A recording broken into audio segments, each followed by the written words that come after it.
India is way too strong, way too big. This is not the India of the 1970s. जो Justin Trudeau जो है वो उसको लग रहा था कि भाई इंडिया जो है वो अभी तक उसके फादर के टाइम का 1970s 1980s वाला इंडिया है, लेकिन इंडिया के पास जो कैपेसिटी और जो स्ट्रेंथ इस वक्त है वो बहुत ज्यादा है, and that is a changed India, and this is no longer the colonial sort of emerging from colonization type of India. This is an India that has stood on its feet, is dealing with the world as equals, and does not really succumb to bullying anymore.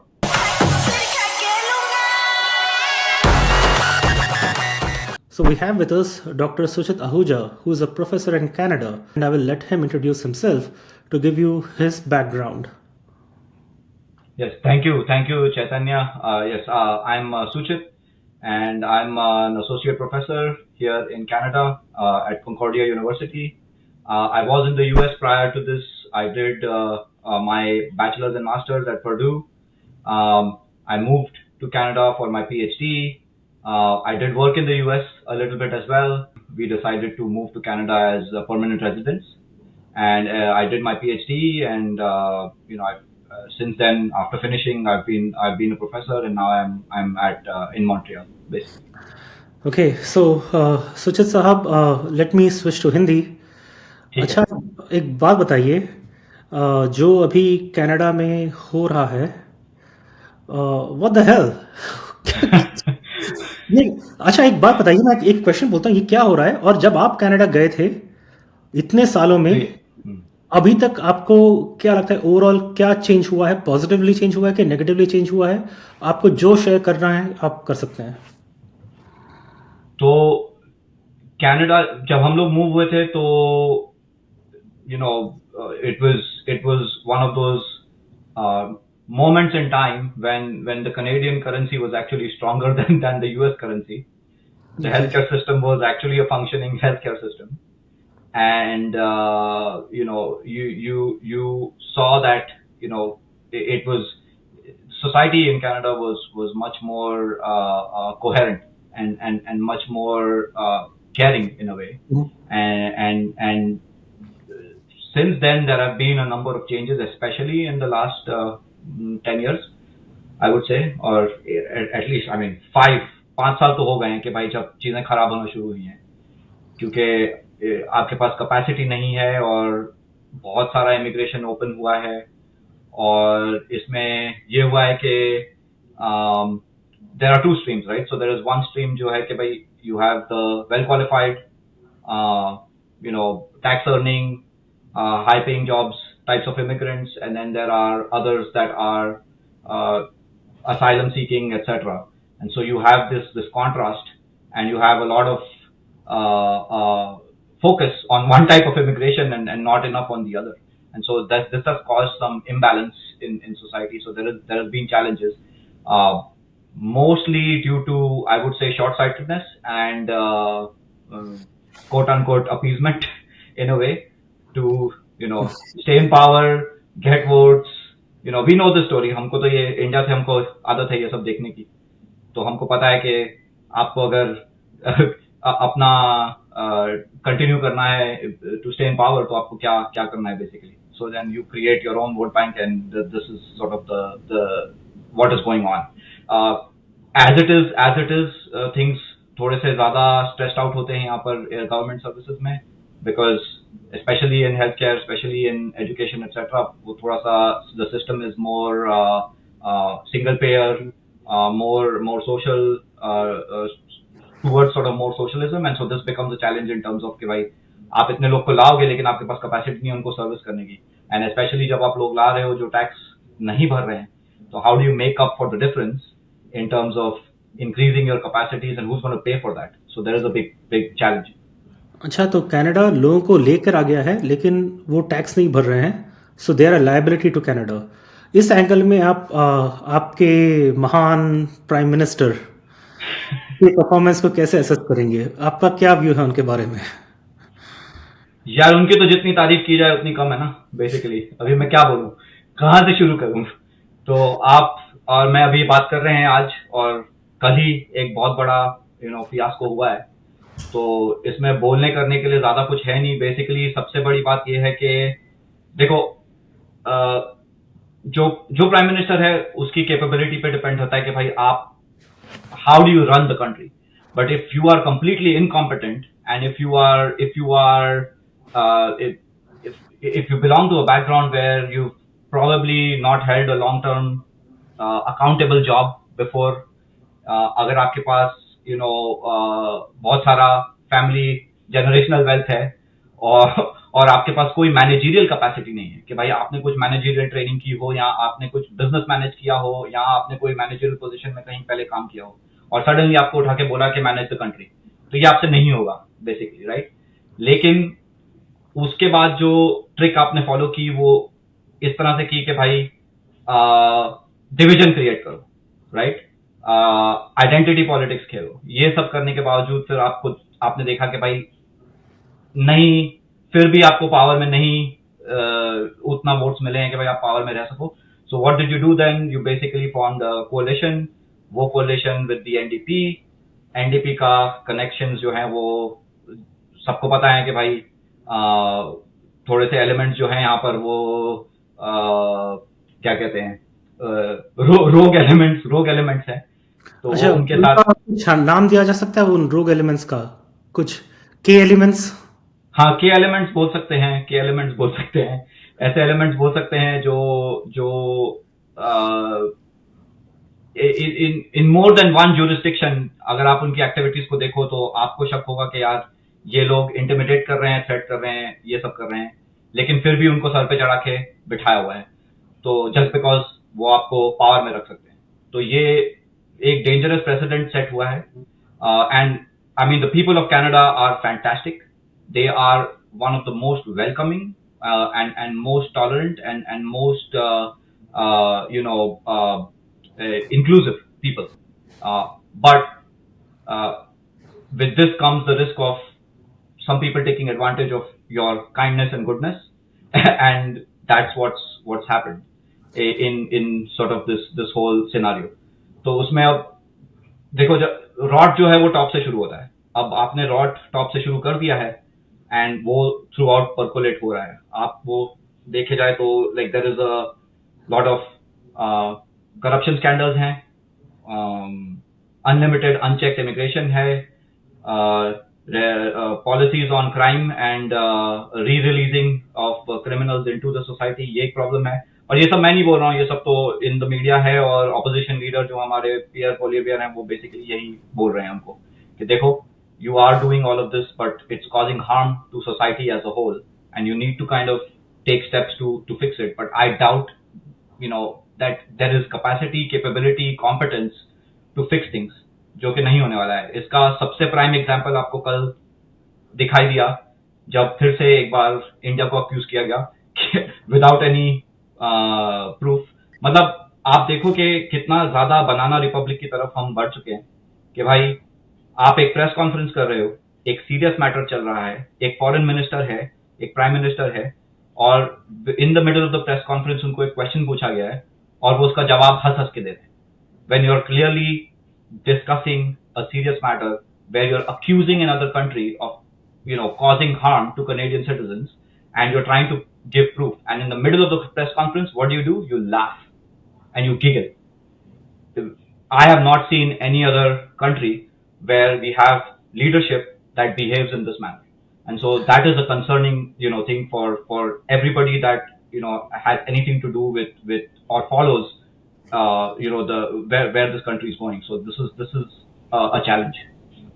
अच्छा सुचित साहब, एक visual, एक तरह का specific type of visual मैं जब भी देखता हूँ तो एक तरह से बहुत डिसअपॉइंटमेंट होती है, और कनाडा में बहुत ज़्यादा वो विजुअल है भारत के झंडे को डेनिग्रेट करना।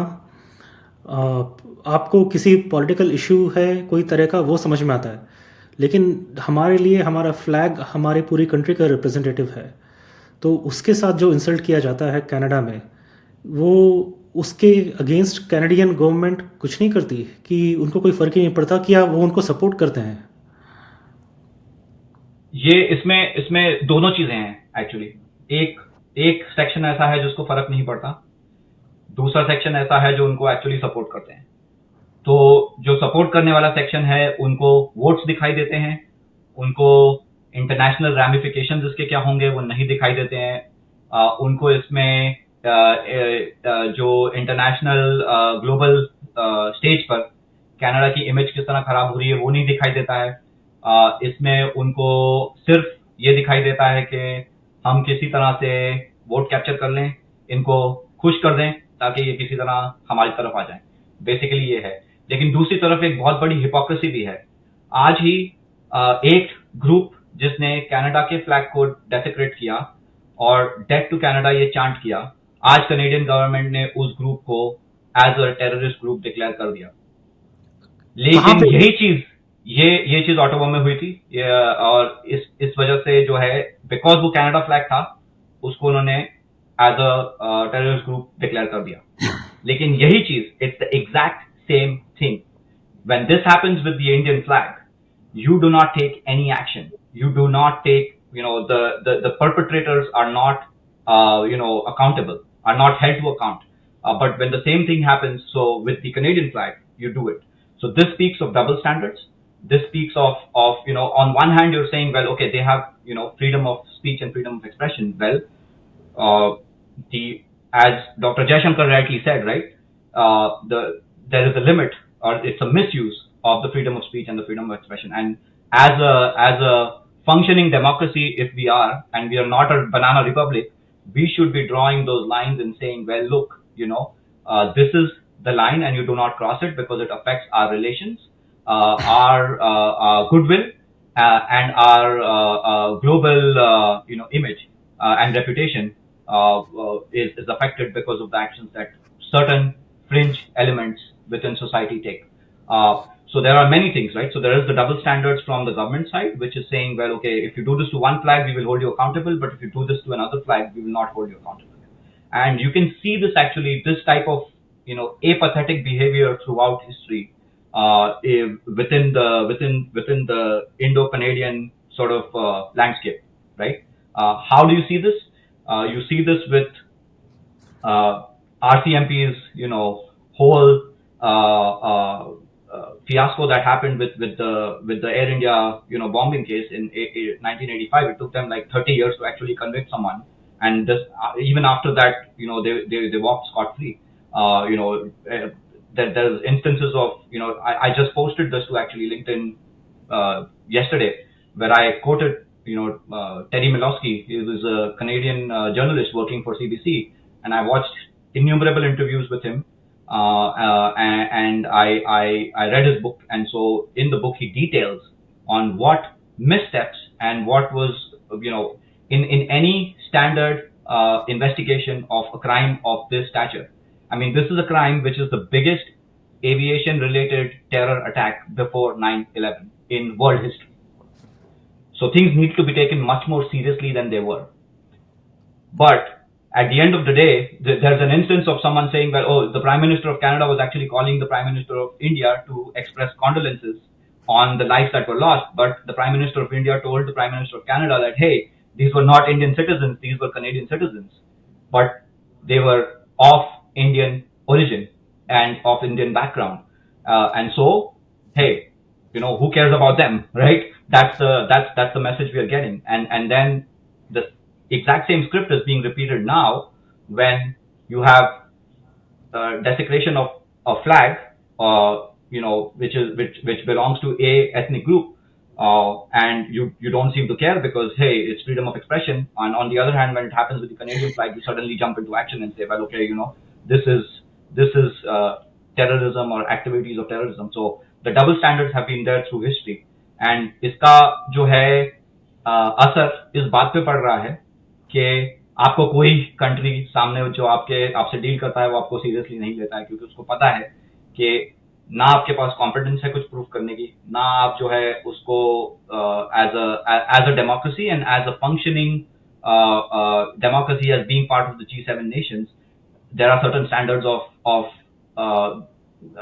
behavior that are expected from agencies. And when you don't adhere to those standards and you don't meet sort of the minimum requirements that are sought, people will stop taking you seriously. And this is, and we are seeing this. I'm afraid, with our reputation taking a beating globally because of the behavior of some of the people that are put in charge, and that should be of concern to all Canadians, not just Indo-Canadians, but all Canadians that are that respect, love, and have sort of contributed towards Canadian society, right? And it's the people that make up the country. So at the end of the day, it's the reputation of the people, not just the country, right? Because the country is made up of the people. So there's a lot going on there. एक second के लिए मान के चलते हैं कि जो भारत के फ्लैग को खराब कर रहे हैं अब, तो उनके कुछ जेन्युइन रीजंस भी रहे होंगे, लेकिन ये तो ऐसी बात हो गई. फॉर एग्जांपल एक आई थिंक मैं थोड़ा सेंसिटिव इश्यू में जा रहा हूँ. जो 1980s में जो कुछ भी हुआ, ये बात तो आप भी मानेंगे, मैं भी मानूंगा कि इनजस्टिस तो हुआ था, ठीक है, और वो हमारे लिए शर्म की बात है, ठीक है. लेकिन क्या इसका मतलब ये है कि पूरा का पूरा कंट्री रिस्पॉन्सिबल था, इंडिया? क्या वो जो भी गलत हुआ उसका जो रिस्पॉन्सिबल जो लोग थे उसके क्या वो इंडिया के क्या प्रोपोर्शन रहा होगा? मेरे ओपिनियन में 99.9% लोगों का कुछ लेना देना नहीं था. मैं तो उस टाइम पे जब इनिशिएट हुआ था ये सब इश्यूज, तब तो मैं पैदा भी नहीं हुआ था, और जब 1984 में जो दिल्ली में हुआ था मैं दूध पीता बच्चा था, ठीक है. तो मेरा तो कोई लेना देना नहीं है, लेकिन मैं देख रहा हूँ कि आप मेरे फ्लैग को ख़राब कर रहे हो, ठीक है. आपके जेन्युइन कंसर्न्स होंगे और ये इंडिया के लिए भी इम्पॉर्टेंट है कि वो सबको ठीक करें, लेकिन ये सब करने के लिए वो कनाडा में ये सब करके क्या उखाड़ना चाह रहे हैं, ठीक है. उनका कौन सा ऑब्जेक्टिव पूरा होगा वो जब वो Canada, US, UK, I don't know, Australia में ये सब करके उनका क्या अचीवमेंट होगा? बॉटम लाइन ये है कि इससे कुछ नहीं होने वाला, बिकॉज इस वक्त टॉलरेंस लेवल्स इन इंडिया जो है वो बहुत लो हो चुके हैं कि भाई आपको जो करना है कर लो. इंडिया के one of the most resilient countries जो है वो इन द वर्ल्ड इंडिया है, जिसका पार्टीशन होने के बावजूद, लॉस ऑफ लैंड होने के बावजूद, लॉस ऑफ पॉपुलेशन होने के बावजूद, we are still doing fine and we exist as a sovereign nation, right? So whatever people want to do to say that we are against the sovereignty of India and we want to kind of get our own separate piece of territory, ये आप नहीं होने वाला. आपके पास कोई उसका legal वो course of action नहीं है. आप फोर्सफुली कर नहीं सकते हो क्योंकि India is too big and too well prepared to face any of this, so it's not going to work. So what are you going to do? You're basically going to go to geographies and jurisdictions that allow you to make a lot of noise. You can hold as many referendums as you want, लेकिन इससे कुछ भी निकल कर नहीं आने वाला है. आप ये सोचो, आप इस बात का लॉजिक सोचो कि आप एक तीसरी जगह पर हो जहां पर आप ये मांग कर रहे हो कि कोई और ही जगह पर आपको लैंड दिया जाए और वहां के लोगों से आप वोट करा रहे हो कि ये हमको वो लैंड चाहिए. जो जिस जुरिस्डिक्शन में आप हो और जिस ज्योग्राफी में आप हो, वहां की गवर्नमेंट इसको कभी भी रिकॉग्नाइज कर ही नहीं सकती. There is no convention for it, there is no sort of legal recourse on this. तो आप कैसे करोगे? ये सिर्फ ये है कि जो बोलते हैं ना, एक न्यूसेंस वैल्यू क्रिएट करना. तो ये एक न्यूसेंस वैल्यू क्रिएट की गई है जिसपे आप उसको जब आपको चाहिए तो आप उसका जो है बर्नर को ऑन करके उसका फायर को थोड़ा आप ऊपर कर दो तो ज्यादा हीट होगी, आप जब चाहो तो उसको नीचे कर दो तो थोड़ी कम हीट हो जाएगी. बेसिकली यही है इससे. I don't think it's gonna, the only what it affects is you have to take it seriously, because there is a precedent set that when you have elements like this that are given a free run, there are disasters and the cost are human lives. तो इस बात से आपको बहुत awareness के साथ deal करना होगा कि you have to sort of keep a check and not allow this to get to that point. I don't care who does it, but somebody needs to do something so that we don't lose, innocent people don't lose their lives. मेरे साथ ही काम करते हैं 85 years से ज्यादा old professor हैं, मेरे department में हैं, उनकी पूरी फैमिली एयर इंडिया डिजास्टर की विक्टिम थी, वो अकेले बचे हैं। मैं उनको रोज देखता हूं, मैं उनसे रोज मिलता हूं। तो ये people like this exist and they're part of our everyday lives, and we feel for them, because when you don't come across them and don't see them, it's a different thing. But when you see them every day and you see the loss that they've been through, and you see them living day to day without their families, that's a hard hitting sort of thing to go through, and it's not easy. So if people want examples of okay, where are these people who lost their lives, they still exist, they're part of Canadian society. We work with them, there are relatives, there are friends, and well, if we are still not waking up to the fact that this exists, then I mean, I don't know, as a society we got to be pretty ashamed of ourselves and say, well, okay. लेकिन सुजीत साहब, ये तो देखिए ना, वो लोग एक जो प्रोटेस्ट करते हैं कनाडा में, वो एक रिलीजियस एंगल यूज करते हैं। एंड लेट्स बी रियल, हम लोग वो वर्ड्स यूज कर लेता हूं मैं, वो कहते हैं कि सिक्स को रिप्रेजेंट करते हैं। आप भी, मैं तो ये मानूंगा, आप भी शायद मान लेंगे कि Sikhs do not belong to India और India doesn't belong to Sikhs. Sikhs are India, ठीक है। अगर मुझसे पूछें, Sikhs are India, Sikhs are pride of India, Sikhs own India, ठीक है। सिख गुरुस की टीचिंग्स के बिना मैं इंडिया को, भारत को इमेजिन नहीं कर सकता, ठीक है। तो हम तो कहते हैं सिख्स को कि आप पूरी कंट्री को लीड करो, हमारे प्राइम मिनिस्टर बन जाओ, प्रेसिडेंट बन जाओ। अभी इंडिया एयरफोर्स चीफ सिख हैं अब, ठीक है। तो अगर उनका ये कहना है कि सिख्स को अधिकार नहीं मिल रहा है भारत में, वो तो सब कुछ है हमारे लिए। Sikh brothers and sisters are everything, ठीक है। हम तो कह रहे हैं कि यार एक छोटा सा एक लैंड की जो डिमांड कर रहे हो, हम तो, आप और मैं भी ये आई एम श्योर ये कहेंगे कि पूरा इंडिया ले लो यार। एक छोटा सा लैंड क्या कर रहे हो, पूरा भारत आपका है, ठीक है। पूरे इंडिया में फ्रीडम है आपको इधर उधर जाने की। एक छोटा सा लैंडलॉक्ड कंट्री लेके आप क्या अचीव कर लोगे? वो भी, इसका मतलब यही है कि, और ऊपर से ये जो भी ये सब प्रोटेस्ट वगैरह करते हैं, एक काम करते हैं हम लोग, हाइपोथेटिकली बोल देते हैं ठीक है हमने आपकी बात मान ली, आप वापस आइए। इनमें से कितने लोग एक्चुअली वापस जाएंगे? कोई भी नहीं जाएगा। People are way too far well settled here, nobody is gonna go back. ये बिल्कुल हाइपोथेटिकली सिचुएशन है, ये रियलिटी में जा ही नहीं सकती। मैं तो खुद सिख फैमिली से बिलोंग करता हूँ, half of my family is like, my mother side is Sikh. So I mean, this is not we have grown up with Sikhs, right? So मेरे मामा सिख हैं, my mom side is Sikh। हम हर every Sunday गुरुद्वारे जाते थे जब तक India में थे। कल्चरली तो कोई डिफरेंस था ही नहीं। बेसिकली ये डिफरेंसेस तो कुछ लोगों ने जो है वो जानबूझकर डाले गए हैं डिफरेंसेस। सिख्स और फ्रेंच माइनॉरिटी में बहुत बहुत डिफरेंस है। जो बेसिकली आपने वो एक वीडियो है, आप कभी सुनना, वो मैं आपके व्यूअर्स को भी बोलता हूँ कि द साइलेंट मेजॉरिटी का क्या रोल रहता है ऐसे सिचुएशंस में।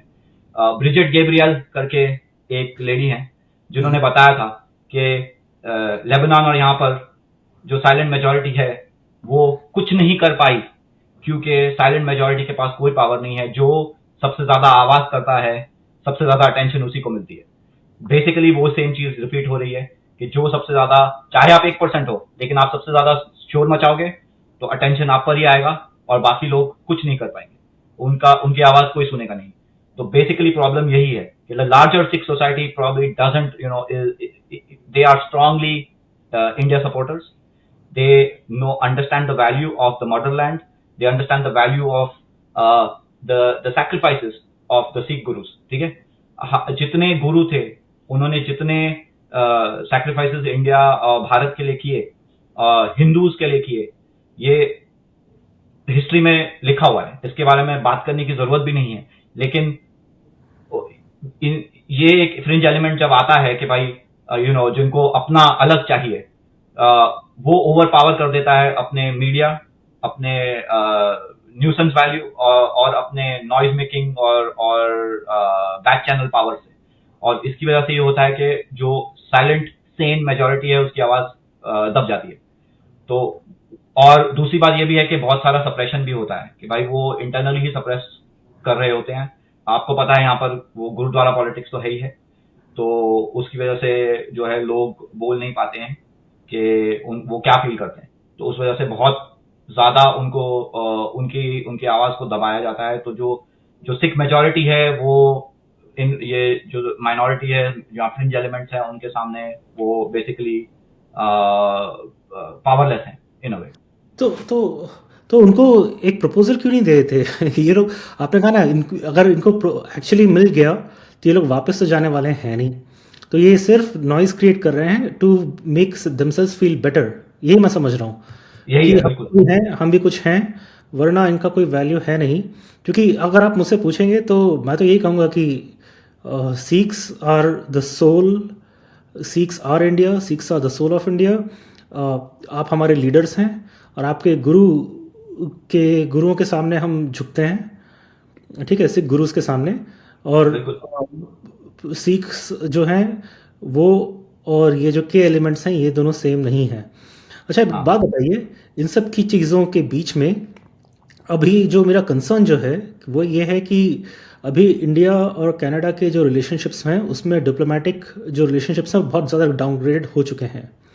इसका ऐसे इंडियन ओरिजिन पीपल जो हैं उनके ऊपर क्या इम्पैक्ट हो सकता है, उनके ऊपर क्या इनकन्वीनियंस हो सकती है?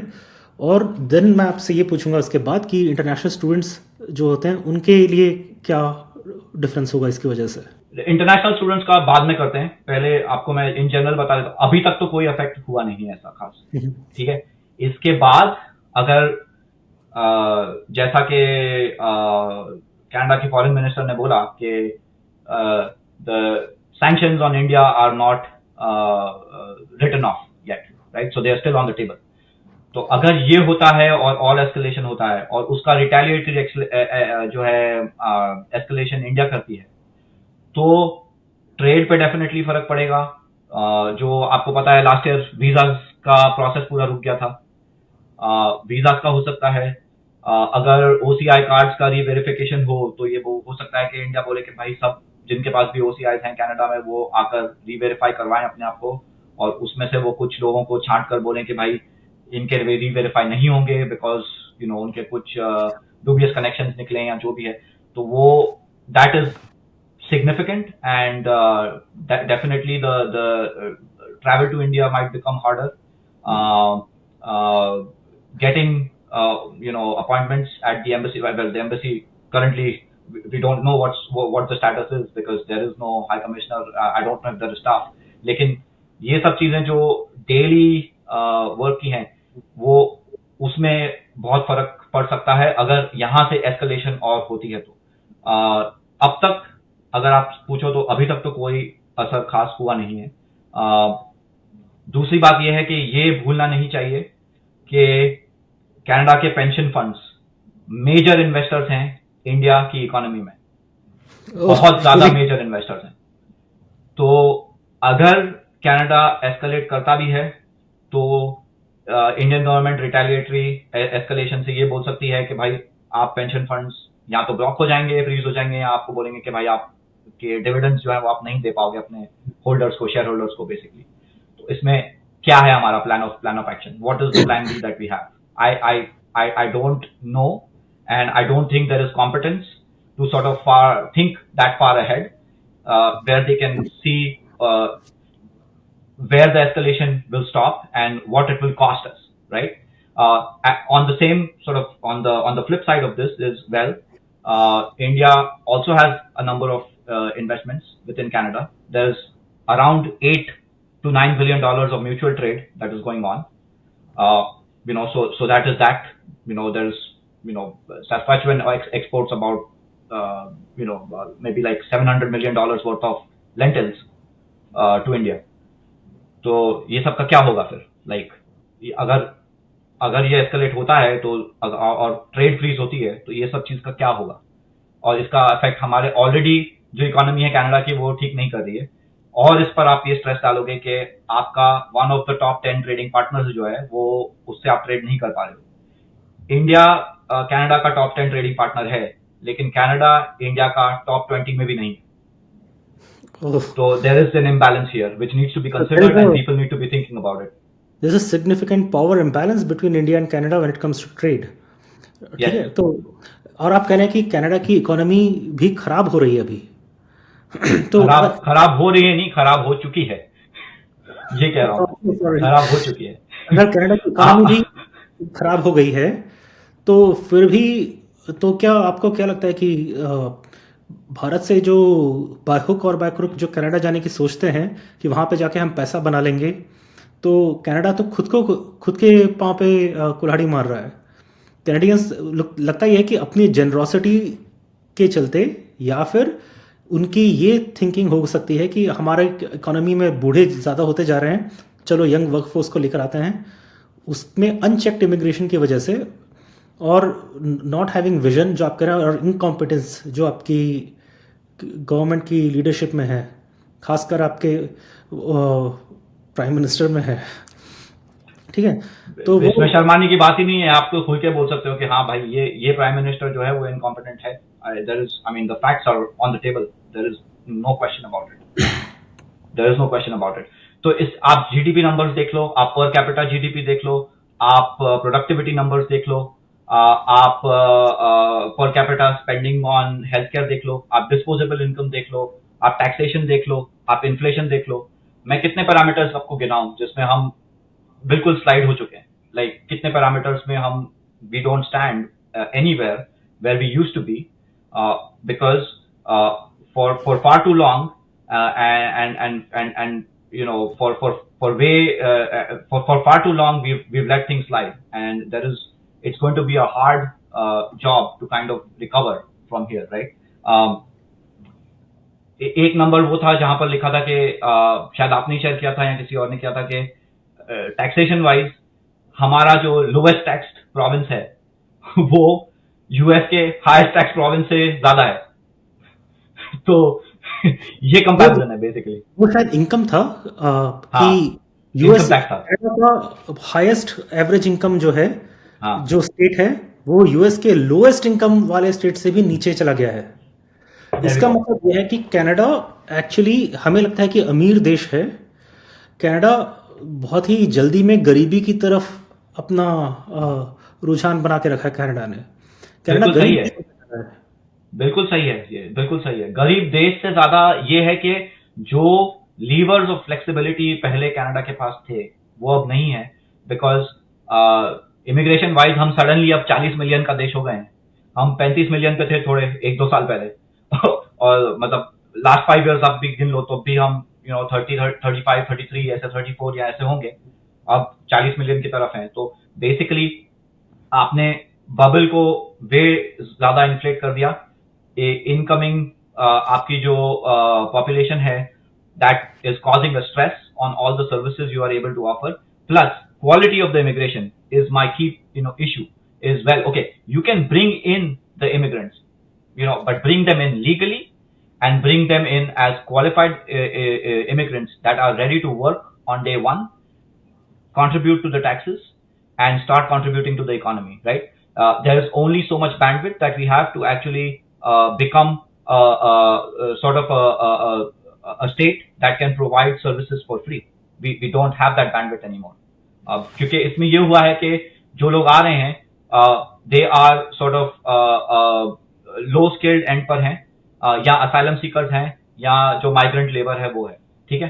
तो इससे ये हो रहा है कि वो सिस्टम से ले रहे हैं, वो सिस्टम को कुछ भी दे नहीं रहे हैं, और हमारा ग्रेट सोशलिस्ट सिस्टम जो है वो इसी बेसिस पे चलता है कि जो कॉन्ट्रीब्यूटर्स हैं वो लेने वालों से ज्यादा हो, राइट। एंड अगर ये फ्लिप हो जाए इक्वेशन तो इसमें कोई डाउट नहीं है कि आप गरीबी की तरफ बढ़ रहे हो, ठीक है। ये तो सुनने में लग रहा है कि कनाडा गरीबी नहीं, एक तरह से जैसे कि कैनेडियन गवर्नमेंट है वो बर्बादी की तरफ ले जा रही है कनाडा को।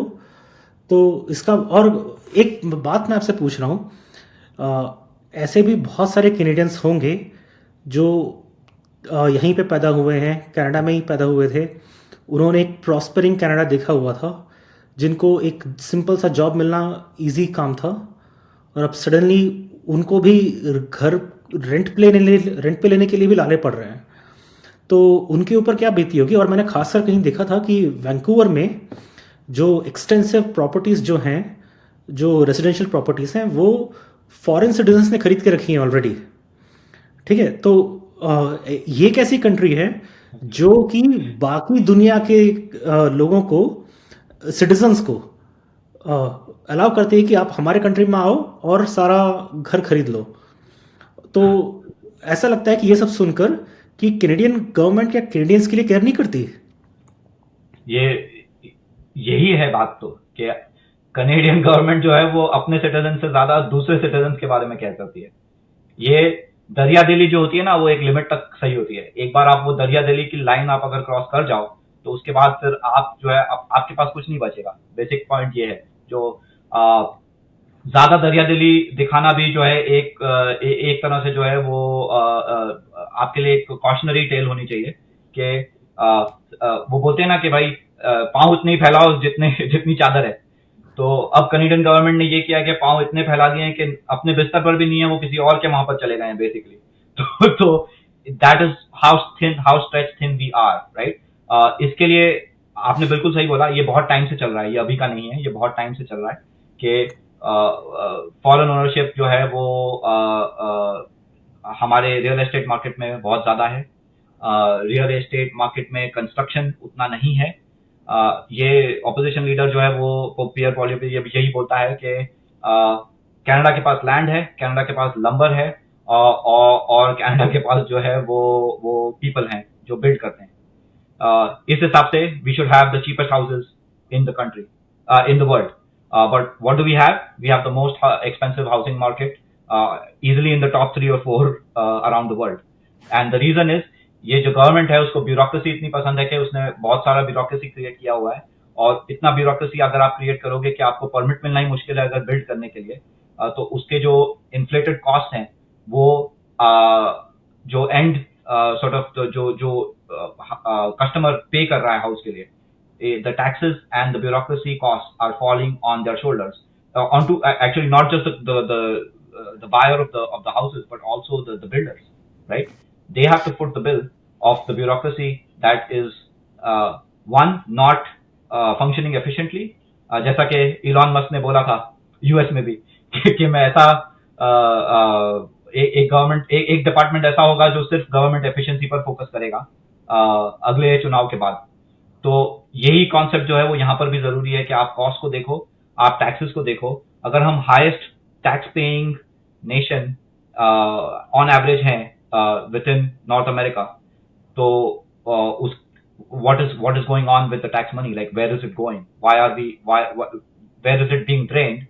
And why aren't we able to sort of justify and optimize the taxation to the value that is being provided to the citizens, right?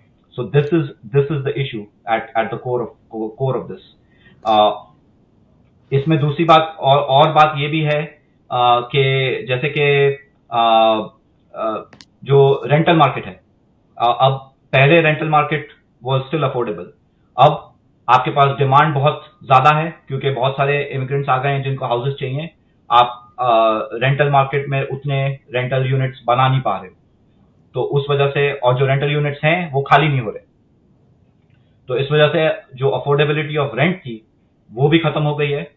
Ownership तो बहुत दूर की बात है क्योंकि ओनरशिप के लिए तो बहुत मॉर्गेज रेट हाई है, ये है वो है, बहुत सारी चीजें हैं। But as a rental, when you come in, let's say as a student, the first thing you can actually think about is, okay, where do I live? I need a rental. और वो rental काफी affordable होता था, लेकिन अब तेजी से ये भी बढ़ चुका है। तो उसकी वजह से ये और stress on the housing market आ रही है। इसकी वजह से बहुत सारे लोग जो हैं वो डिस्ट्रेस भी हैं कि it's simply becoming, the cost of living is becoming unaffordable. Grocery prices जो हैं वो हाई हैं because हमने कार्बन टैक्सेस लगाए हुए हैं। there is big landscape and people concentrated in limited geography. तो इसकी वजह से जो है हमारा कॉस्ट ऑफ ट्रांसपोर्टेशन, हमारा cost of innovation in transportation बहुत ज्यादा है क्योंकि लॉन्ग डिस्टेंसेस ट्रैवल करने के लिए आपके पास उतना इंफ्रास्ट्रक्चर ही नहीं है जो होना चाहिए, तो उसकी वजह से लोग कार्स पे डिपेंडेंट है, ये सब है. तो there is a lot that is there to unpack in why the economy is the way it is, not just the housing but like everything else that follows on from there.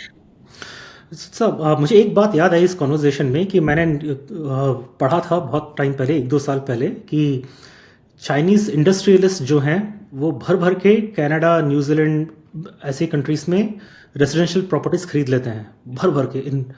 तो New Zealand ने क्या किया कि आज से कुछ साल पहले, 2-3-4 साल पहले, वो बैन कर दिया कि फॉरेन सिटीजन्स यहाँ पे घर नहीं खरीद सकते, और if I am not mistaken, मुझे चेक करना पड़ेगा, ये भी मैंडेट कर दिया कि जिन्होंने खरीद रखा है उसको बेचना पड़ेगा, ताकि न्यूजीलैंड के सिटीजन्स अपना घर खरीद सकें. लेकिन कैनेडियंस के दिमाग में ये बात आती ही नहीं है, वो कि जिसको खरीदना खरीदो, कैनेडियंस जाएं भाड़ में. और आपने कहा कि ग्रोसरीज बहुत एक्सपेंसिव हो गई हैं अभी, तो और रेंटल प्रॉपर्टीज भी बहुत एक्सपेंसिव, घर खरीदने की बात तो छोड़ ही दो. तो इसका मतलब यह है कि क्वालिटी ऑफ लाइफ कनाडा का बहुत स्पीड से नीचे जाता जा रहा है. तो अगर ऐसा हो रहा है तो फिर भी लोग कनाडा की तरफ क्यों रुख करना चाहिए कि भी नहीं. और उसका इंटरनेशनल स्टूडेंट्स के ऊपर, जो जाना चाहते हैं कनाडा, उनके ऊपर, और जो ऑलरेडी जा चुके हैं उनके फ्यूचर प्रॉस्पेक्ट्स के ऊपर क्या इफेक्ट हो सकता है? आपके कोई ओपिनियंस हैं तो दीजिए. तो ठीक है, अब इंटरनेशनल स्टूडेंट्स का हमने पहले बात नहीं की, तो अब थोड़ी कर लेते हैं. ठीक है, इंटरनेशनल स्टूडेंट्स कनाडा में भी 2 या 3 स्ट्रीम्स में आते हैं. ठीक है, एक जो आते हैं जो यूनिवर्सिटीज में जाते हैं. ठीक है, ये recognised, very well recognised, globally accredited universities हैं, जिनके प्रोग्राम्स काफी सालों से चल रहे हैं, जिनके प्रोग्राम स्टेबल हैं, जिनका जो ROI आपके इन्वेस्टमेंट का, जो आप इन यूनिवर्सिटीज के प्रोग्राम्स में आप अगर डिग्री लेते हो तो उनका काफी अच्छा अभी भी है. ठीक है, तो ये एक है. इनमें जनरली आप बैचलर्स में आ सकते हो, मास्टर्स में आ सकते हो, रिसर्च प्रोग्राम्स में आ सकते हो, MBA में आ सकते हो, तो ये सब है. एक दूसरा सेक्शन है जो कि ज्यादा फोकस्ड ऑन वोकेशनल एजुकेशन है, जिनको हम यहाँ पर कॉलेजेस बोलते हैं, जो आप इक्विवेलेंट पकड़ लो तो around sort of the community college concept है. तो वहां पर ये है कि उसमें आपको सीट ज्यादा है, because the focus is on doing your classes, getting your degree, and going and working in the workforce, right? Which to a certain extent the universities also have, but they also then have the research streams which kind of support the other activities. तो ऐसे में एक ये community colleges का है. अब इसमें एक तीसरा एंगल भी है, जो कि एक तीसरे टाइप के कॉलेजेस हैं, जो सिर्फ कॉलेजेस हैं जो पेपर पर एग्जिस्ट करते हैं. वो कॉलेजेस फिजिकली एग्जिस्ट ही नहीं करते. इनसे आपको बचना है. ठीक है, ये जो है, ये सबसे ज्यादा डूबियस टाइप वाले कॉलेजेस हैं, डूबियस टाइप वाली यूनिवर्सिटीज हैं, जो आपको सारा कुछ दे देंगी, पेपर वर्क दे देंगी, इमिग्रेशन के लिए जो भी चाहिए वो सब आपको मिल जाएगा. लेकिन अब जब यहाँ आओगे तो आप क्लास नहीं जाओगे, आप उबर चलाओगे, या आप जो है दूसरे टाइप का काम करोगे, और आपके पास सिर्फ पेपर पर ये होगा कि हाँ आप इस कॉलेज में हो और आप यहाँ पर इतने साल रह सकते हो. तो ये वाले से आपको बचना है. और ऐसे बहुत सारे पर क्रैकडाउन हुआ है, लेकिन बहुत सारा क्रैकडाउन अब बचा भी है, क्योंकि ये कॉलेजेस पॉप अप होते रहते हैं यहाँ पर. तो उसके लिए बहुत ज्यादा रेगुलेटरी, जो कि अभी टू अ सर्टेन एक्सटेंट हो रहा है, कि regulatory environment for this type of diploma mills, we call them the diploma mill colleges. Basically, these are diploma mills that are churning out diplomas to students who have no business being in Canada in the first place. And so the federal government has taken some steps, again not enough, but there are certain steps now to curb this type of fraudulent behavior. So अगर आप suppose India में हो और आप आना चाह रहे हो, और आप अगर desperate हो, आपने लोन वोन ले लिया है, या अपनी जमीन बेच दी है, या आपने just because आपको कनाडा जाना है और आप इस टाइप के कॉलेजेस में आ रहे हो, तो ये बहुत ज्यादा, अभी तो फिर भी आप आके रह सकते हो, लेकिन फ्यूचर में ये बहुत ज्यादा डिफिकल्ट हो जाएगा, क्योंकि गवर्नमेंट जो है वो अब उनकी आंखें खुल चुकी हैं जब से ये, एक तो जो पैंडेमिक के बाद हुआ कि भाई स्टूडेंट पॉपुलेशन बहुत ज्यादा एक्सेप्टेंसेस हो गए और बहुत ज्यादा स्टूडेंट्स आ गए, और दूसरा इनके पास कैपेसिटी नहीं है to host the students, to host them in classes, to do anything else. इसीलिए जो फोकस है इन टाइप ऑफ कॉलेजेस पे वो बहुत ज्यादा बढ़ गया है, और इस पे क्रैकडाउन और ज्यादा स्ट्रिक्ट होने वाला है फ्यूचर में। तो तो अगर आप इस राउट से आ रहे हो तो उसमें बहुत ज्यादा रिस्क है, and to the point where अगर आप आ भी गए, या तो आपको डिपोर्ट करेंगे, या फिर आपको जो है वो बोलेंगे कि आपको बैन कर दिया है वापस आने से। तो इसके लिए बेटर नहीं रहेगा कि आप जो वेरी रिकॉग्नाइज्ड यूनिवर्सिटीज़ हैं, अगर उसमें एडमिशन मिलता है तो ही आइए। फॉर एग्जांपल मैं कुछ यूनिवर्सिटीज़ के नाम जो मेरे माइंड में आ रहे हैं, कंकॉर्डिया यूनिवर्सिटी हो गया, क्वींस यूनिवर्सिटी हो गया, university of Toronto, Simon Fraser, McGill हो गया, फिर वेस्ट कोस्ट में आपका हो गया ब्रिटिश कोलंबिया, साइमन फ्रेजर, हाँ, साइमन फ्रेजर, और भी और कुछ यूनिवर्सिटीज और हैं। हर प्रोविंस में 2 या 4 ऐसे यूनिवर्सिटीज हैं जो वेल रिकॉग्नाइज्ड और बहुत स्ट्रांग यूनिवर्सिटीज हैं globally, not just with in Canada. मेरे चाचा खुद यूनिवर्सिटी ऑफ टोरंटो से पढ़े हुए हैं, तो अगर आपको ऐसी यूनिवर्सिटीज में अगर एडमिशन मिलता है तब तो आपको आना चाहिए। लेकिन आई वुड इवन डेयर से कि कहीं ऐसा तो नहीं हो गया कि जो आप वोकेशनल कॉलेजेस जो कह रहे हैं उस वहाँ पे अपना घर बेच के या ज़मीन बेच के पढ़ के आना, इवन टू दो schools is a big mistake now. Possibly because the job market is not really conducive to absorbing the students that were actually going to the colleges and getting the education, and I mean अगर university students को ही तकलीफ हो रही है job लेने में, तो colleges के स्टूडेंट्स को तो और तकलीफ होगी, क्योंकि वो जो फोकस है उनका वोकेशनल, वो सिर्फ उसी बात पे है कि आप इंडस्ट्री ज्वाइन कर सकते हो, लेकिन इंडस्ट्री के पास अगर कैपेसिटी नहीं है स्टूडेंट्स को एब्जॉर्ब करने की, क्योंकि इकोनॉमी ग्रो ही नहीं हो रही है या बहुत स्लो ग्रो हो रही है, तो इसमें हायरिंग हो नहीं रही है, तो इसमें आप how will you place your students? I mean that's a key metric. इसीलिए आपको ये रिसर्च करनी बहुत जरूरी है पहले से कि जिस जगह पर आप जा रहे हो या जो भी यूनिवर्सिटी या जो भी कॉलेज में जा रहे हो, वहां पर देखो कि उनके की प्लेसमेंट मैट्रिक्स क्या है इस वक्त, राइट? अभी नहीं तो अभी से 2 साल पहले तक क्या थे, लास्ट ईयर क्या थे, और इस साल वो क्या प्रोजेक्ट कर रहे हैं। तो ये क्वेश्चंस आपको अपने रिक्रूटर से पूछना बहुत जरूरी है, या अगर आप email in touch with by email हैं अपने कॉलेजेस और यूनिवर्सिटी से, तो उनको बोलो कि हमको किसी से रिक्रूटमेंट ऑफिस में बात करनी है जो हमको ये डेटा दे सके, बिकॉज ये बहुत क्रूशियल है कि अगर आपको यही नहीं पता है, जैसे आपने देखा होगा अभी एक यहाँ पर सिटी है जहां पर किसी ने एडवर्टाइजमेंट निकाला किसी रेस्टोरेंट में waiting and managerial job in a restaurant, in an Indian restaurant in a city in Ontario that was filmed, the process was filmed. वहां पर बच्चे सुबह कम से कम 500,000 बच्चे खड़े थे लाइन में 3,500 इस जॉब के लिए, 3,500 इस जॉब के लिए, वेटर बनने के लिए और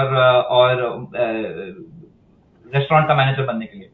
तो ये किस टाइप का इम्बैलेंस है? मतलब ये अगर आपको यहाँ पर डिग्री लेने के बाद ये करना पड़ रहा है, तो इसका आपको क्या यूज है? What is your return on investment when you do something like this? Nothing. तो इसमें एक छोटा सा इंसिडेंट मुझे याद आया। मैं शायद 2016 में मैं टोरंटो गया था। वहाँ पे कोई तो अम्यूजमेंट पार्क है, उसका नाम मुझे याद नहीं आ रहा, वो जो पार्क जो होता है वहाँ पे मैंने देखा कैनाडा's वंडरलैंड, शायद वही था, कैनाडा's वंडरलैंड शायद वही था। तो वहाँ पे क्या हुआ कि मैं तो पूरा दिन मुझे घूमना था वहाँ पर, तो मैं पार्क में चला गया घूमने। मैंने वहाँ पे देखा 10-12 इंडियन स्टूडेंट्स थे, जो कि सब मुझे नहीं पता था कि वो कहाँ से हैं, लेकिन मुझे लैंग्वेज सुन के लग गया कि वो पंजाबी बोल रहे हैं।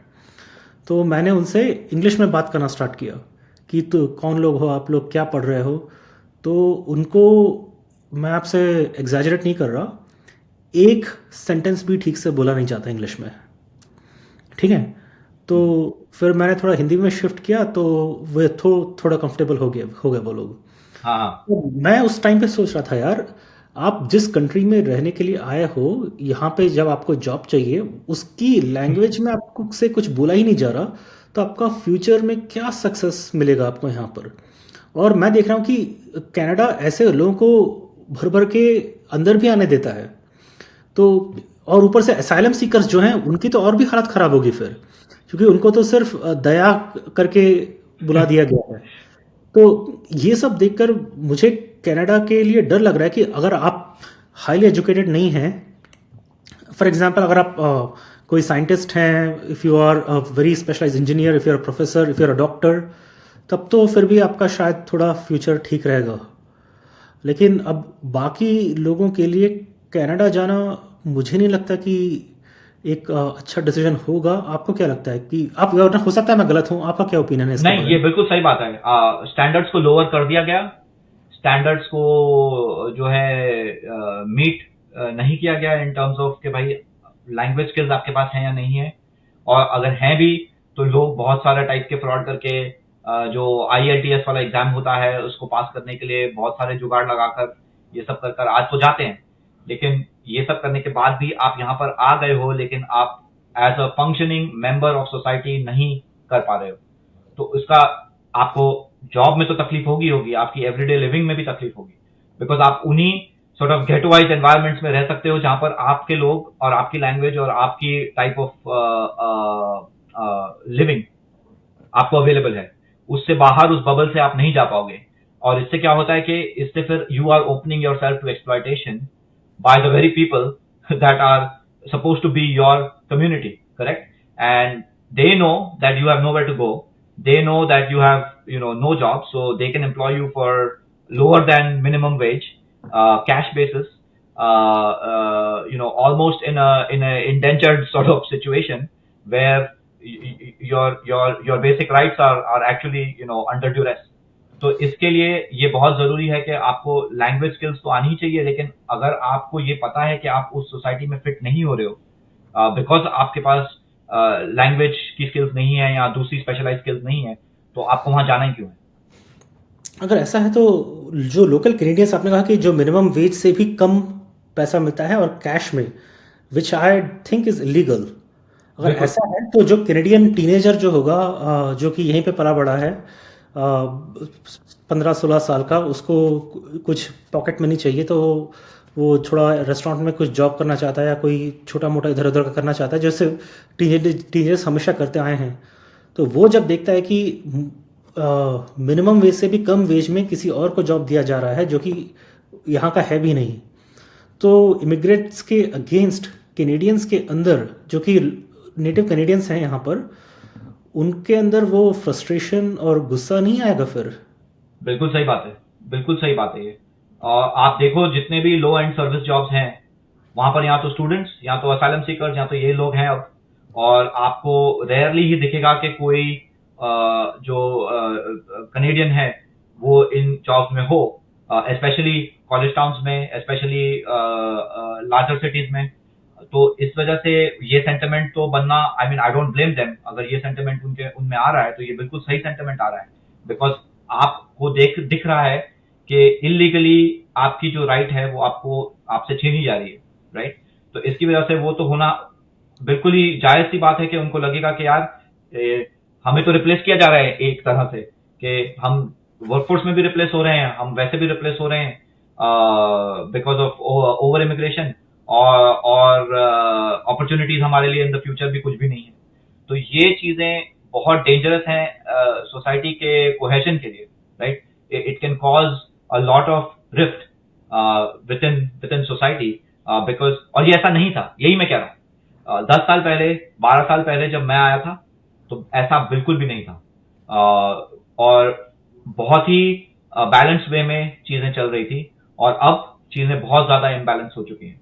तो इस वजह से इसका रिपरकशन जो है वो हमको ही झेलना पड़ेगा इन अ वे, अगर आप सोचें तो, बिकॉज जो रिस्पॉन्स है या जो उसका रेपरकशन है वो as a ethnic minority sort of वो हमारे पर आएगा, because at the end of the day लोग हमारे जैसे दिख रहे हैं, जो ये परसेप्शन बना दें कि दूसरों की जॉब्स वो ले रहे हैं और इलीगली उनको एम्प्लॉय किया जा रहा है।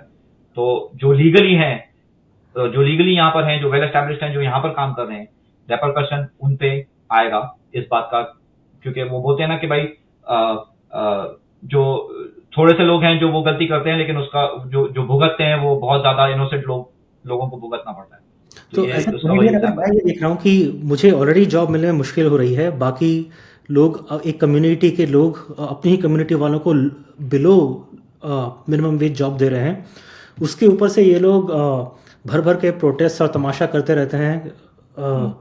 तो उनके दिमाग में क्या आएगा कि ये किसी और थाउजेंड्स ऑफ माइल्स अवे का कोई तो इनका पॉलिटिकल डिमांड है, वो वहाँ पे जाके फुलफिल नहीं कर सकता, यहाँ पे आके तमाशा करेंगे। ऊपर से हमारे जॉब्स भी जा रहे हैं, तो एंटी इमिग्रेंट सेंटिमेंट भी बढ़ सकता है, जो कि बढ़ गया होगा, मुझे लगता है कि ऑलरेडी होगा। वो शायद उस लेवल पे नहीं गया है जहाँ पर अब इमिग्रेंट्स को कुछ बैकलैश झेलना पड़े, लेकिन from what I am hearing from you, एक तो मैं घर नहीं ले पा रहा हूँ, मैं यहाँ पे पला बड़ा हूँ, मुझे जॉब नहीं मिल रहा है, ऊपर से मैं अपने काम पे जाना चाहता हूँ, ये यहाँ पे तमाशा कर रहे हैं ये लोग, ठीक है। ये लोग सारे बेकार के प्रोटेस्ट करके, ये प्रोटेस्ट करके हमारा क्या फ़ायदा, हमने आपको रहने के लिए दिया है, तो हमारा तो कुछ फ़ायदा हो नहीं रहा है। आपका जो डिमांड है वो कैनेडियन लैंड से और लोगों से कोई रिलेशन है नहीं उसका। तो फिर और ये सब देखते हुए भी कैनेडियन गवर्नमेंट ऐसे एक्शंस ले रही है जिसका कैनेडियन लोगों के ऊपर ही एडवर्स इम्पैक्ट होगा। तो इसका मतलब ये है कि शायद और होप तभी हो सकती है जब कोई और लीडरशिप में चेंज आए, या फिर कोई और सेंसिबल लीडरशिप आए, या लीडरशिप में ही कोई सेंसिबल चेंज आए। तो आपका क्या होप है अगले 5-10 साल के लिए कनाडा के लिए? यार होप तो अब मतलब ऐसा है कि anything is better than this, right? So इस वजह से जो है ये अब सेंटिमेंट ऐसा हो गया कि यार ये बेवकूफी बंद करो, और या तो आप चुपचाप रिजाइन कर दो। इसका एक और एंगल भी है ना, जैसे ये जो कल हुआ है इंडिया के साथ, वो एक बहुत बड़ा डिस्ट्रैक्शन था, क्योंकि जस्टिन ट्रूडो के अपने ही कॉकस के लोग जो हैं उन्होंने लेटर साइन किया था कि ऐसा कि आप रिजाइन करो, हम आपको एज अ लीडर नहीं चाह रहे हैं। ऐसे बहुत सारे लोग with in the liberal party भी थे, और वो लेटर उसी टाइम पीरियड में हो रहा था। हमारा तो थैंक्स गिविंग वीकेंड था, लॉन्ग वीकेंड, तो हमको तो ये खबर मतलब मंडे को या संडे को आई कि ऐसा ऐसा कुछ इंडिया के साथ हुआ है। लेकिन उसके पहले जो सीन चल रहा था वो ये था कि अपनी कॉकस में जो है इन सॉर्ट ऑफ रिबेलियन होने वाला था। तो उससे ध्यान हटाने के लिए एक और बड़ा फियास्को किया गया, जिसकी वजह से ये जो है पूरा मीडिया अटेंशन और पूरा कॉन्वर्सेशन जो है वो चेंज हो जाए, और पूरा मीडिया नैरेटिव जो है वो इस तरफ शिफ्ट हो जाए कि भाई ओ India, right? Being from India and having seen all of these strategies at play, whether it's the vote bank strategy or whether it's the coalition strategy or the post-election coalition strategy or the smokes and mirrors to shift the narrative, we've seen this happen in Indian politics for the last like 30 years, right? It's only in the last 10 years that we've had some sanity and we've had some leadership that is actually driving the country in the right direction. And this is why we stand up for India, and this is why we say, well, okay, we for the first time we are seeing positive changes in the last 10 years, and this is the right direction, and we are speaking for it. मैं और आप क्यों बात कर रहे हैं आज? क्योंकि हम चाहे दूर हों अपने देश से, लेकिन we still care about where we came from, right? We are connected to our roots, and why should we let go? Why should we let go of our roots just because we are somewhere else? So इसकी एक बात ये हुई, और जो आप पूछ रहे हो कि तो अब ऑप्शंस में ये बहुत सारे ऑप्शंस हैं कि भाई अगर नो कॉन्फिडेंस वोट एक बार फिर पार्लियामेंट में आता है, तो अगर दूसरी पार्टी सेंसिबल हैं और वो ऑपोजिशन का साथ देती हैं, तो हो सकता है कि इलेक्शंस नेक्स्ट ईयर की जगह पर इस साल नहीं हो जाए। ये एक ऑप्शन है। दूसरा ऑप्शन है कि आप रिजाइन करके कोई दूसरा लीडर आ जाए, लेकिन मुझे तो इस पूरी पार्टी से कोई होप नहीं है, क्योंकि it's way too far down the drain in a way to recover from this. चाहे लीडर कोई भी हो, लेकिन आपके अगर फंडामेंटल इश्यूज इतने बिगड़े हुए हैं कि आप उसको रिपेयर नहीं कर सकते, like there's no way that you can fix it. So it's better that there is a new government and we start from scratch, and we start putting some sanity in place, and start putting some rule of law, as they very proudly tout that there is a rule of law. So the rule of law should apply equally to all Canadians, regardless of whether they come from one ethnic background or the other, right? So this is the problem that needs to. So the hope is, well, if not these two very immediate things, next year there will be an election, and then we will have a new government and we'll go from there. on the issue that you and I are most concerned with, with the K factor, वो दूसरी government भी कोई बहुत ज्यादा hopeful नहीं है, क्योंकि ये के फैक्टर जो है वो हर जगह पर है, इसको आप इग्नोर नहीं कर सकते हो। ये इस पार्टी में भी है, ये उस पार्टी में भी है, तीसरी पार्टी में भी है। लेकिन एटलीस्ट इससे ये होगा कि जो डे टू डे प्रॉब्लम्स हैं, जो इकोनॉमिक इश्यूज हैं, वो एटलीस्ट सॉल्व होंगे। And as a fresh start, maybe जो इंडिया वाली रिलेशनशिप है वो can move toward some kind of reparation, because right now it needs urgent repairing। क्योंकि आज ही मैं सुन रहा था, किसी ने बोला था कि it takes years for two countries to have bilateral diplomatic relations like this, and India and Canada are two countries that are way too connected and way too similar in ways with the diaspora, and way too important in their cultures and appreciation of each other to be in a situation like this where we don't have high commissioners in each other's embassies, and this is the lowest that this relationship has been, so this is the problem। आपने कहा ना कि हमारे roots अभी भी हैं वहाँ पर। आप देसी कैनेडियन प्रोफेसर हैं और मैं देसी अमेरिकन प्रोफेसर हूँ, लेकिन एक बात मैं क्लियरली कह दूँ कि जितना मैं भारत को जानता हूँ, भारत की इंटेग्रिटी और सॉवरेनिटी के सामने आपके फालतू के प्रोटेस्ट किसी काम के नहीं आने वाले। ठीक है, तो आप जो भी प्रोटेस्ट करना है कर लो, खुद को खुश कर लोगे, थोड़ा गैस वेस्ट कर दोगे, और आप अपना जॉब छोड़ के आ जाओगे। रिटायर्ड लोग होते हैं ज़्यादातर, ठीक है, तो आपको जो करना है उखाड़ लो, जो करना है कर लो। लेकिन यही है कि द लार्जर पिक्चर इज़ कि कैनेडियन इकोनॉमी और कैनेडियन लोगों की लाइफ कहाँ जा रही है, इसको भी अगर इग्नोर किया जा रहा है कनाडा में, तो I think international student should be careful. और आपके कॉन्वर्जेसन से मैं ये डिड्यूस कर रहा हूँ कि जो कनाडा में जो लोग रहते हैं, they need to be more mindful of their government. और यह कि जो कनाडा जाना चाहते हैं, तो मैं तो अब उनको यही कहूँगा कि आपको प्रॉपर रेपुटेड यूनिवर्सिटीज़, जैसे आपकी यूनिवर्सिटी हो गई और जो भी कुछ यूनिवर्सिटीज़ के नाम हमने डिस्कस किए थे, वहाँ पर आपको एडमिशन मिलता है तो ज़रूर जाओ। वरना ये जो बोगस कॉलेजेस हैं, आप अपने घर बार बेचकर जो सोच रहे हो कि हमें प्रॉस्पेरिटी मिल जाएगी, आप इनफैक्ट बर्बाद हो जाओगे, आपको कोई प्रॉस्पेरिटी नहीं मिलेगी। ये बिल्कुल आई अग्री विद एवरीथिंग जो आप बोल रहे हो, वो बिल्कुल सही है कि एक तो ये है कि रिसर्च करनी बहुत जरूरी है अपनी आने से पहले। ठीक है, आप कहाँ जा रहे हो, आप किसके कांटेक्ट में हो, आप आप जिस प्रोग्राम में जा रहे हो वो प्रोग्राम का फ्यूचर आउटलुक क्या है, वहां पर उस जॉब की डिमांड है कि नहीं है जो आप करने वाले हो। ये तो बहुत जरूरी है स्टूडेंट्स के लिए। On the economic and diplomacy side पर I completely agree. India is way too strong, way too big. This is not the India of the 1970s।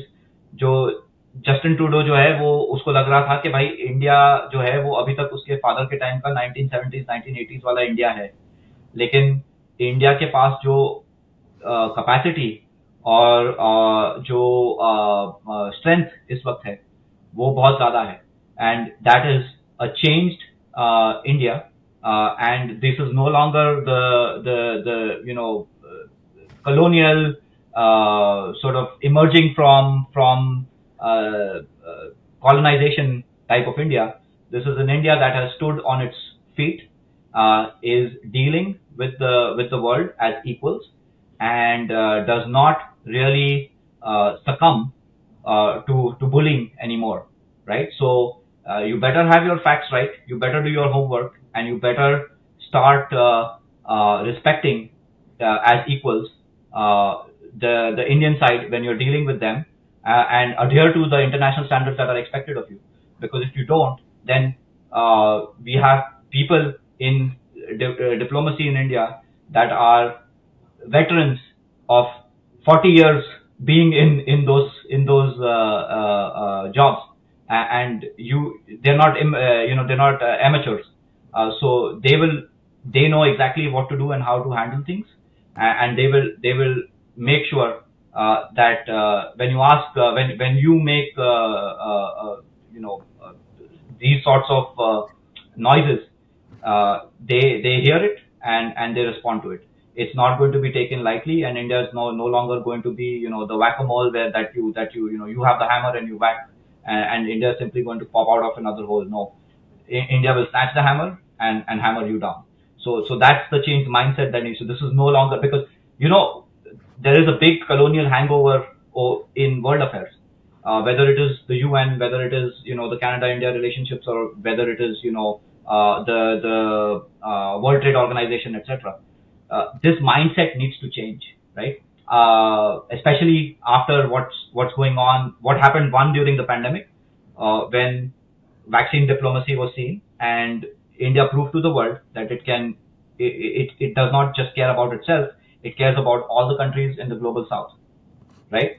And all the global south countries then rightly stood behind India when the G20 was called, and that was the turning point, I feel, in this narrative of why India deserves and will get the respect that it has earned in the hard way. So आप इसको ऐसा नहीं treat कर सकते हो कि हम अपने जो हाई कमिश्नर है उसको हम विड्रॉ कर लेंगे और इंडिया हमको कुछ नहीं करेगा. Those days are gone. Those days are over. So you need to kind of pull up your socks, start behaving, like with maturity, and start taking things very seriously when dealing with India, because this is the time for sandboxes and playing is over. This is the real world, and you got to deal with it. तो ये mindset बहुत जरूरी है Canada के लिए, अगर आप उसको राइटली इंडिया से डील करना है. आई थिंक मैं हिंदी में कहूँ तो उन लोगों को समझ नहीं आ रहा है कि भारत के लोग, भारतीय, भारत माता के लिए क्या कुछ करने के लिए उठ जाएंगे, उनको अंदाज़ा है नहीं. ठीक है. तो अब मेरा लास्ट क्वेश्चन ये होगा कि based on all of this, आपका ये हिस्ट्री जस्टिन ट्रूडो साहब को कैसे याद रखेगी कि उनका क्या इम्पैक्ट रहा? The worst prime minister in Canada. That's how Justin Trudeau will be remembered. There is no question about it. You as I said, if you employ, okay, अगर आप एक कंपनी में मैनेजर हो, आप एक कंपनी के owner हो, आपको किसी को एज अ मैनेजर एम्प्लॉय करना है, आप ये पहले देखोगे कि यार ये बंदे ने काम पहले कहाँ किया है, राइट? आप ये देखोगे कि ये बंदे के पास क्या स्किल्स हैं, आप ये देखोगे कि इसके पास जो है वो क्वालिफिकेशंस है कि नहीं है जो इस जॉब के लिए रिक्वायर्ड है. आप ये नहीं देखोगे कि वो दिखता कैसा है, इसका फादर कौन है, इसके बाल बहुत अच्छे हैं, ये नाचता बहुत अच्छा है. आप ये सब नहीं देखोगे, राइट? इंडिया में हाँ, हर टाइप का डांस करवा लो. तो वो ये चीजें जो है ना, ये इसको मैं बोलता हूँ कि this is focusing more on the optics and not enough substance, right? So when you have a person who's leading the country with optics rather than substance, this is what you get. You get fiascos, you get scandals, and you get incompetence across multiple levels of government. And so this is what we're facing. I mean, it's ridiculous that we have this, and we don't deserve it. We deserve a lot better, because हमारा tax का जो income and other taxes, indirect taxes का जो percentage है, वो anywhere in north America में से सबसे ज्यादा है. तो if what are the benefits that we accrue, if we are wasting money on bureaucracy, on incompetence, and on creating multiple fiascos like this. As I said, the trade relationship is so important that you should not be messing with a country like India, right? I can understand there are law-abiding issues and rule of law and like all of that. I can understand that, but if there are ways to handle the situation, you don't go with belligerence, announcing accusations, and expect that people will take it lying down. Those days are gone, and so this is the type of वो बोलते हैं ना कि leadership quotient होता है किसी का, कि उसके लीडरशिप में क्या एबिलिटीज हैं, और उनके both on the side of कि भाई आपके पास हार्ड लीडरशिप स्किल्स क्या हैं और आपके पास सॉफ्ट लीडरशिप स्किल्स क्या हैं। तो ये चीजें टेस्ट जब आप करो तो लीडरशिप में ये दो चीजें होनी बहुत जरूरी है। आपने देखा जितने एक्विजिशन हुए यहाँ पर फॉरेन मिनिस्टर ने आके कर दिया, प्राइम मिनिस्टर ने 2 बार 3 बार कर दिया प्रेस कॉन्फ्रेंस, दूसरा जो सेफ्टी वाला मिनिस्टर था या पता नहीं कौन था उसने कर दिया। वहां से अभी तक जयशंकर जी ने भी कुछ नहीं बोला है, मोदी जी तो बहुत दूर की बात है। ठीक है, अब तक तो हमारे सिर्फ जो लो लेवल के डिप्लोमैट्स है वो डील कर रहे हैं। This shows you how poised and how focused and how organized the response is from the other side. And clearly they are showing much more maturity and much more professionalism in dealing with something like this. At every second instance, if you go and start publicly throwing these tantrums, I mean, the world has a tolerance limit to this, and so you can say, एक joke ये भी था, एक joke ये भी था कि Trudeau ने इमीडिएटली फोन किया UK, Canada, Australia, UK, Australia, New Zealand, US, यहाँ के फॉरेन मिनिस्टर्स को फोन करके अपडेट करने के लिए कि ये हुआ है। तो किसी ने लिखा था कि यूके को फोन करते वक्त शायद ट्रूडो जी भूल गए कि UK is no longer in power in India, India is in power in India, UK left India in 1947। so ये कंप्लेन करने से कि भाई देखो ये हो रहा है वो हो रहा है, किसी और को कुछ नहीं होने वाला है। आपको ये बायलैटरल रिलेशनशिप है, आपको बायलैटरली ही डील करना पड़ेगा। आप दूसरे तीसरे बंदे को जाके आप अगर इसमें इन्वॉल्व करोगे तो इससे आपको कुछ रिजल्ट नहीं मिलने वाला है। बिकॉज अगर आपके पास वो उतना कॉन्फिडेंस नहीं है तो well you have the option, resign and step down and let someone else that's better than you come in and take the position and lead the country and move it forward. If you are selfish enough, because ये एक अलग angle से जो है वो भी है कि अगर आप इन पावर इतने टर्म्स के लिए यहाँ पर रह जाओ तो आपकी पेंशन फिक्स हो जाती है। You have from if you serve in the House of Commons, there's a pension that's attached to it for life that kicks in at whatever time, and there is that in play as well. So इसको खींचा जा रहा है ताकि उस time तक पहुंचा जाए जहां पर वो पेंशन किक इन हो जाए। तो this is selfishness over country and that's problematic, right? That's problematic. तो अगर इस तरह से देखा जाए तो मैं पॉलिटिकल नहीं होना चाह रहा, लेकिन जो भी आपके डिफरेंसेस होंगे इंडियन लीडरशिप के साथ, इतना तो मैं गारंटी दे सकता हूँ कि भारत का प्राइम मिनिस्टर अपने इंटरेस्ट को भारत के इंटरेस्ट के ऊपर कभी नहीं रखेगा।